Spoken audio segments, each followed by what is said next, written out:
So that's how you make coffee using espresso, AeroPress. Sorry, not espresso, AeroPress.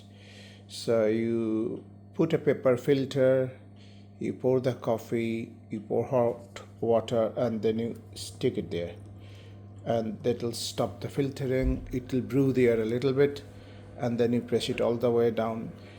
Favorite way of getting is a mocha pot or stove top as they call, but obviously you need a naked flame for this, which you don't get outdoor. So I'll always carry this and this contraption called AeroPress, and you just get some hot water, and after say 2 minutes you just press it like this.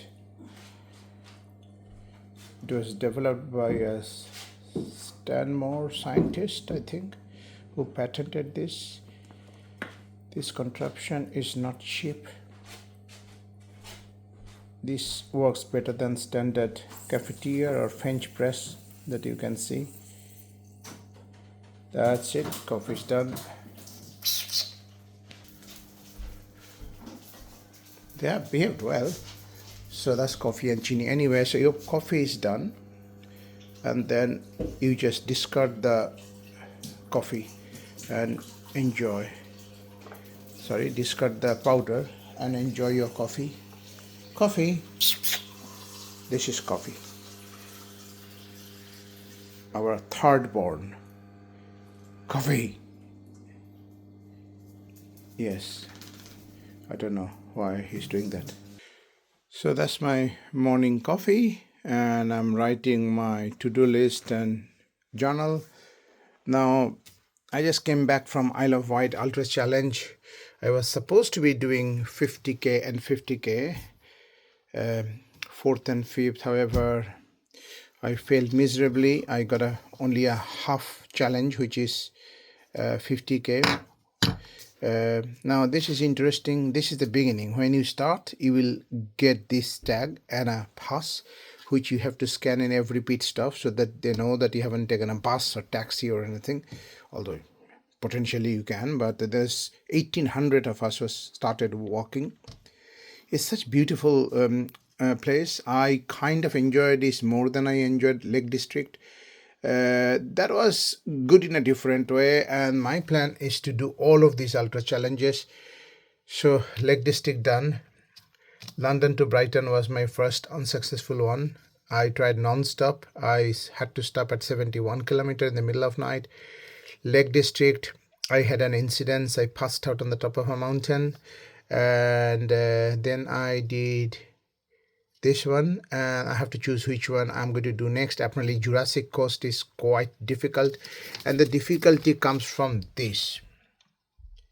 So whenever you see this, these are the killer slopes, and second half, which I didn't do, was particularly this just before the finish line. It was very difficult. People used to talk. This is very well organized with a big huge tent and food and music and cheering and all that stuff. I think you should try at least a 25 kilometer. It'll be easy, and such views that you cannot drive to those places. You have to walk. And walking is such fantastic. And you might say that I've got these issues and that issues and I cannot walk and all that. I met another 75 plus, I think she's probably more towards 80, lady, Janet. She's another phenom. She has done 23 of these. Obviously, because of as we grow old, we take blood pressure tablet, this tablet, that tablet. But despite that, she's doing this. And there is another stalwart, Kate Knight. Interestingly, they're mostly females. I don't know what's this grit about females doing all this, but it's remarkable. I saw another person who is almost near, probably retired, 65, going to 70-ish. They're doing it. They're slowly walking, they're climbing and doing everything that the young people doing. And then I met another couple who had to stop, like myself, because my feet full with blisters on the bottom side and my knee pain with every single footstep. And every time I'm doing this challenge, I'm finding something about what mistake I've done. So my mistake was I got a better shoes, Hoka, but that's still not a trail shoe. So there's a deep mud, and my whole feet was in the mud, and my socks was wet, and I was walking with the wet socks, and which is not a good idea that I found out. So when I finished my 53K, fully exhausted, got into 10. Next day I woke up, and my foot is kind of just. You don't want to see that picture. Oh, I have taken some pictures and videos of undersurface of my feet. So that's it. But consider this: nature therapy is so good, and walking is peaceful. Some are listening to music, some are even carrying a musical speaker, some are just talking to their friends, some are just, walking. But whatever you want, just do something really. Give yourself this challenge. There are more challenges this year. I don't know of any other like organized. There must be many organized treks like that. Doesn't have to be ultra challenge, but make your local group. I'm trying to kind of popularize a champion. This is called Alex Workers. I work in Princess Alexandra Hospital in Harlow, one of the gastro consultants. And my passion is outside medicine, also my passion, but my passion outside the medicine, although it shouldn't be called outside the medicine, is how to be healthy without pills. What can you do with chronic conditions as an adjunct?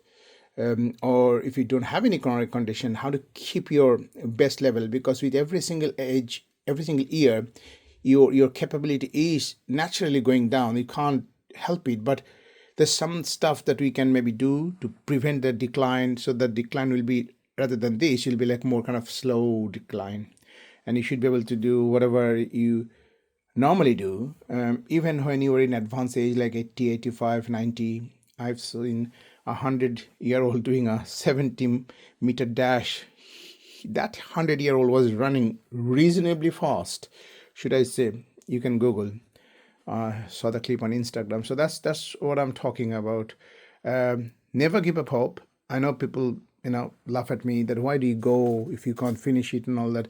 I'll go again, and at some stage I will be doing full 100-kilometer. Thank you. Until then, goodbye, and do your journaling and reflection.